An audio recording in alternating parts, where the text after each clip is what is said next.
ഞാൻ കഴിഞ്ഞ കുറച്ച് ദിവസങ്ങളായിട്ട് വലിയൊരു മാനസിക സംഘർഷത്തിലായിരുന്നു. എൻ്റെ സത്യം പറഞ്ഞാൽ ഒന്നിനോടും പ്രതികരിക്കാനുള്ളൊരു മാനസിക നിലയിലായിരുന്നില്ല ഞാൻ. പക്ഷേ എൻ്റെ ഈ ഒരു കുടുംബജീവിതം തകർന്നതിന് ഈ കേരളത്തിലെ ഈ പാലക്കാട്ടിനെ പ്രതിനിധീകരിക്കുന്ന ഒരു MLA ആണ് എന്നുള്ളത് മനസ്സിലാക്കാൻ കഴിഞ്ഞു. കഴിഞ്ഞ ദിവസങ്ങളിൽ ക്രൈംബ്രാഞ്ചും അതുപോലെ SIT പോലുള്ള സംഘങ്ങളൊക്കെ എൻ്റെ വീട്ടിൽ വരും, കാര്യങ്ങളെക്കുറിച്ച് ചോദിച്ചറിയുകയും ഒക്കെ ചെയ്തിട്ടുണ്ടായിരുന്നു. ഇതിൽ പരാതി കൊടുക്കാനുള്ള കാരണം എന്താണെന്ന് വെച്ചാൽ എനിക്കുണ്ടായിട്ടുള്ള മാനനഷ്ടം തന്നെയാണ്. നമ്മുടെയൊക്കെ വീട്ടിൽ അനുജന്മാരുണ്ടാവാം, നിങ്ങൾക്കൊക്കെ സുഹൃത്തുക്കളും സഹോദരന്മാരും ഉണ്ടാവാം. ഒരു കണ്ണാപ്പിയുടെ കല്യാണം പോലെ നടന്ന ഒരു കല്യാണം അല്ല ഇത്. അല്ലെങ്കിൽ ഒരു സുപ്രഭാതത്തിൽ ഒരു പെൺകുട്ടിയെ ചാടിച്ചു കൊണ്ടുപോയിട്ട് നടത്തിയൊരു കല്യാണമല്ല. അത്യാവശ്യം കുടുംബക്കാരെയും സുഹൃത്തുക്കളെയും സഹപ്രവർത്തകരെയും അതുപോലുള്ള ഈ സമൂഹത്തിൽ അത്യാവശ്യം എല്ലാ വേണ്ടപ്പെട്ട ആളുകളെയും വിളിച്ച് ക്ഷണപത്രം അടിച്ച് നടത്തിയ ഒരു വിവാഹമായിരുന്നു അത്. കോടതിയുടെ പരിഗണനയിലുള്ളൊരു കേസാണ്. അതുകൊണ്ട് എനിക്ക് കൂടുതൽ വിവരങ്ങൾ പറയാൻ കഴിയില്ല. കാരണം കുറ്റവാളികൾ ഒരിക്കലും രക്ഷപ്പെടാൻ പാടില്ല. അത് ഞാൻ പറയുന്ന കുറേ കാര്യങ്ങൾ കാരണം അത് കുറ്റവാളിക്ക് രക്ഷപ്പെടാനുള്ള ഒരു വഴിയാക്കാൻ കഴിയില്ല. കാരണം രാഹുൽ കുറ്റം ചെയ്തിട്ടുണ്ട് എന്നുള്ളത് ഞാൻ മനസ്സിലാക്കുന്നുണ്ട്. നിങ്ങളെപ്പോലെ നിങ്ങൾ പറഞ്ഞ കാര്യങ്ങൾ, നിങ്ങൾ മാധ്യമ പ്രവർത്തകർ പറഞ്ഞ കാര്യങ്ങളൊക്കെ തന്നെയാണ് എനിക്കും അറിയൂ. മറ്റു കാര്യങ്ങളെക്കുറിച്ച് എനിക്കറിയില്ല. എന്താണ് നടന്നത്, എന്ത് സംഭവിച്ചു എന്നുള്ള കാര്യങ്ങളെക്കുറിച്ച് എനിക്കറിയില്ല. പക്ഷേ രാഹുൽ അതിൽ കുറ്റം ചെയ്തു എന്ന് ഞാൻ മനസ്സിലാക്കുന്നു. കുടുംബ പ്രശ്നം പരിഹരിക്കാൻ ശ്രമിച്ചു എന്നുള്ളതാണ് രാഹുലിന്റെ വാദം. ഒരു വ്യക്തി ഇപ്പം എൻ്റെയൊക്കെ നാട്ടിൽ കോൺഗ്രസ്സുകാരുണ്ട്, എൻ്റെ നാട്ടിൽ കോൺഗ്രസ്സുകാരുണ്ട്, CPMകാരുണ്ട്, BJPക്കാരൊക്കെ ഉണ്ട്. രാഷ്ട്രീയ പ്രവർത്തനത്തിൽ പങ്കാളിയായിട്ടുള്ള ആളാണ് തന്നെയാണ് ഞാനും. ഒരു വീട്ടിലെ ഒരു കുടുംബത്തിലൊരു പ്രശ്നം ഉണ്ടാകുമ്പോൾ ആ കുടുംബത്തിലെ പ്രശ്നങ്ങൾ പറഞ്ഞു തീർക്കാൻ രണ്ട് ഭാഗത്തുള്ള ആളുകളെയും വിളിച്ചിരുത്തും. എന്നിട്ടാണ് സംസാരിക്കുക. ഇപ്പം എൻ്റെയൊക്കെ നാട്ടിലെ പല കോൺഗ്രസ്സുകാരും ഞങ്ങളുടെയൊക്കെ കുടുംബങ്ങളിലെ പ്രശ്നങ്ങൾ പറഞ്ഞു തീർക്കാൻ വന്നിട്ടുണ്ട്. ഇപ്പം ഞാൻ ആ പാർട്ടിയിലല്ലെങ്കിൽ പോലും എൻ്റെ കുടുംബങ്ങളിലെ പ്രശ്നങ്ങളൊക്കെ പറഞ്ഞു തീർക്കാൻ കോൺഗ്രസ്സുകാർ വന്നിട്ടുണ്ട്. അവർ നല്ല രീതിയിൽ പെരുമാറിയിട്ടുണ്ട്. നല്ല രീതിയിൽ ഞങ്ങൾക്ക് വേണ്ട മോട്ടിവേഷനൊക്കെ തന്നിട്ട് ചെറുപ്പ കാലഘട്ടങ്ങളിലൊക്കെ അങ്ങനെയുള്ള അനുഭവങ്ങൾ ഉണ്ടായിട്ടുണ്ട്. പക്ഷേ ഒരു MLA ഒരു കുടുംബ പ്രശ്നത്തിൽ ഇടപെടുമ്പോൾ ഒന്നുകിൽ എന്നെ വിളിക്കണ്ടേ? ഞാൻ ഉൾപ്പെടുന്ന ഒരു പ്രശ്നത്തിൽ എന്നെ വിളിക്കണമല്ലോ. എന്നെ അങ്ങനെ വിളിച്ച് സംസാരിച്ചിട്ടില്ല. ആ സമയങ്ങളിൽ ഒരിക്കൽ പോലും എന്നെ വിളിച്ച് സംസാരിച്ചിട്ടില്ല. അപ്പോൾ പിന്നെ അദ്ദേഹത്തിൻ്റെ ഉദ്ദേശം എന്തായിരുന്നു എന്നുള്ളത് ചോദ്യം ചെയ്യേണ്ടതല്ലേ? രാഹുൽ എന്തൊക്കെ പറഞ്ഞിട്ടുണ്ട് എന്നുള്ള കാര്യങ്ങൾ മുഴുവൻ എനിക്കറിയില്ല. കോടതിയിൽ പറഞ്ഞ ചില കാര്യങ്ങൾ ഞാൻ കേട്ടറിഞ്ഞത് എനിക്കറിയുള്ളൂ. നിങ്ങളെ മാധ്യമ സുഹൃത്തുക്കൾ പറഞ്ഞ കാര്യങ്ങളെ എനിക്കറിയുള്ളൂ. പലരും എന്നെ കോണ്ടാക്ട് ചെയ്തിരുന്നു, പലരും എന്നെ വിളിച്ചിട്ടുണ്ടായിരുന്നു. ഈ കേരളത്തിലുള്ള അത്യാവശ്യം ലീഡിങ് പ്ലാറ്റ്ഫോമിലുള്ള പല ആളുകളും എന്നെ വിളിക്കുകയും സംസാരിക്കുകയൊക്കെ ചെയ്തിട്ടുണ്ട്. അവരൊക്കെ പറഞ്ഞിട്ടുള്ള അറിവുകളെ എനിക്കുള്ളൂ. എന്താണ് സംഭവിച്ചിട്ടുള്ളതെന്ന് എനിക്കറിയില്ല. രാഷ്ട്രീയ പ്രേരിതമാണെന്ന് സ്വാഭാവികമായിട്ട് ആരോപണം. ഇത് രാഷ്ട്രീയമല്ല. രാഷ്ട്രീയത്തിൻ്റെ കാര്യം എന്ന് പറയാൻ കഴിയുമോ? നിങ്ങൾക്കൊരു അനിയനുണ്ടായി, അനിയന് എങ്ങനെ സംഭവിച്ചാൽ നിങ്ങൾ ആരെങ്കിലും അതിന് പ്രതികരിക്കാതിരിക്കുമോ?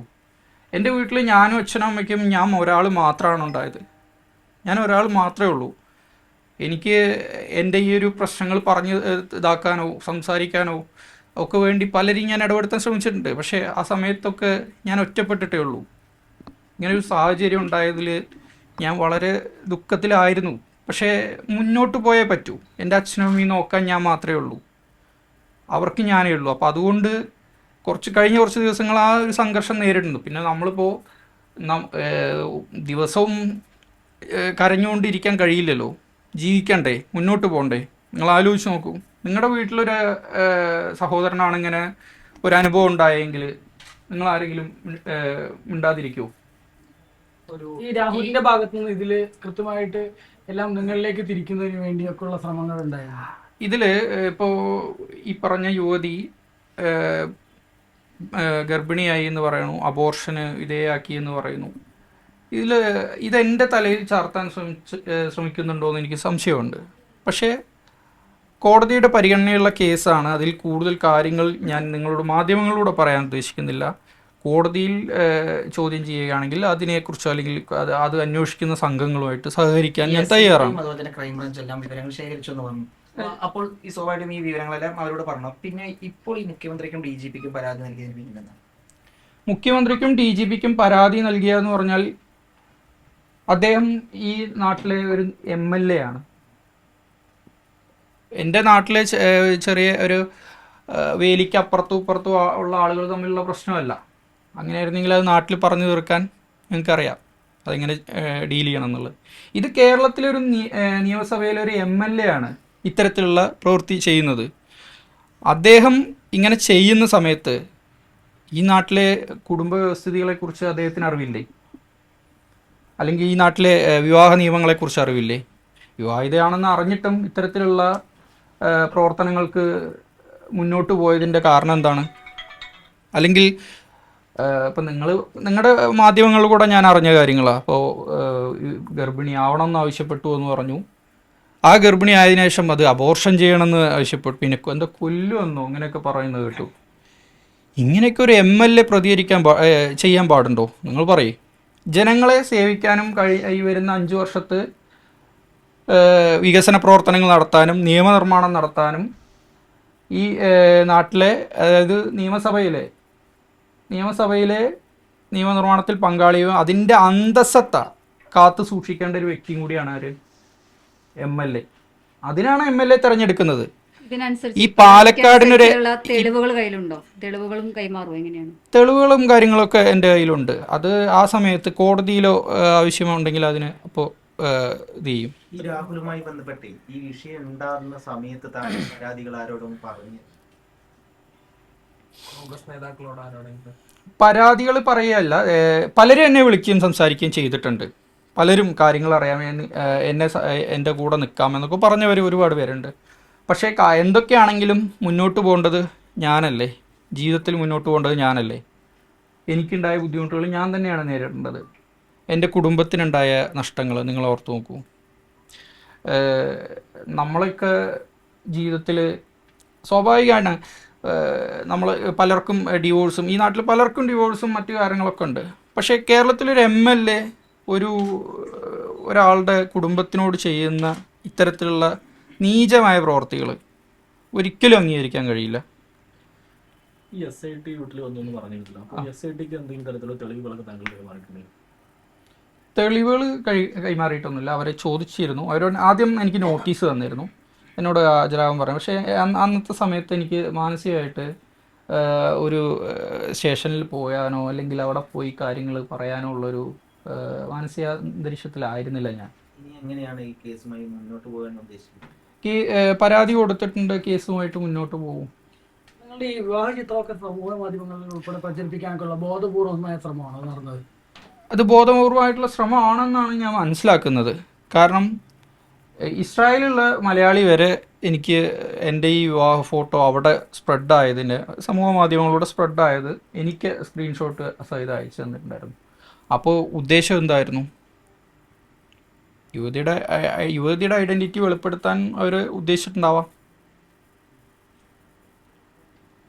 അപ്പോൾ അതിൽ ഇരയായി വന്നത് ഞാനും കൂടിയാണ്.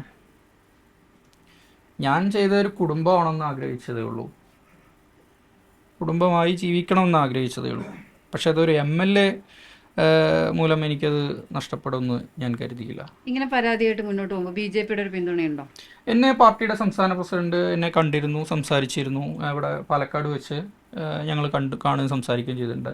എനിക്ക് വേണ്ട എല്ലാ പിന്തുണയും തരാമെന്ന് പാർട്ടിയുടെ സംസ്ഥാന പ്രസിഡന്റ് പറഞ്ഞിട്ടുണ്ടായിരുന്നു. പക്ഷേ ഇതിൽ രാഷ്ട്രീയമല്ല. അദ്ദേഹം കൃത്യമായി പറഞ്ഞു, ഇത്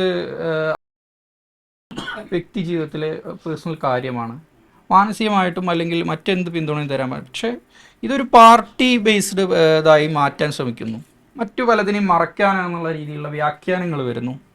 നിങ്ങൾ ആലോചിച്ച് നോക്കൂ, സംഭവിച്ചതല്ലേ, നിങ്ങൾക്ക് എല്ലാവർക്കും അറിയുന്നതല്ലേ, നിങ്ങളുടെ ഒപ്പം ഉള്ളൊരു സഹപ്രവർത്തകയ്ക്ക് സംഭവിച്ചതല്ലേ ഇത്.